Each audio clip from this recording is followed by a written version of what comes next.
Hello guys, in this tutorial you will learn how you can change the name of your Discord server on PC or laptop using the Discord desktop application. So let us guide you through this. Alright, so head over to Discord. As you can see, I just launched it on my desktop computer. So what you want to do is access the given server. So let me show you really quickly how you can do this.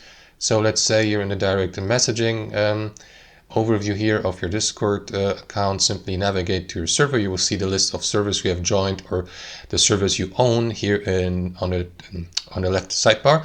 So click into the given server, access the given server settings by clicking into its name here at the top and select server settings. And in the final step, guys, head over to server profile here, and here you will see the current name of the server, so you may click into it and change it anytime. So let me, for example, rename it like my gaming server or something like that. And don't forget to save your changes here at the bottom. Let me just correct that typo. It should be my with a capital letters or uppercase, and after that click into save changes, and that is going to apply your new changed and renamed server. So as you can see, guys, that's how it works. Thanks for watching, and I'll see you next time.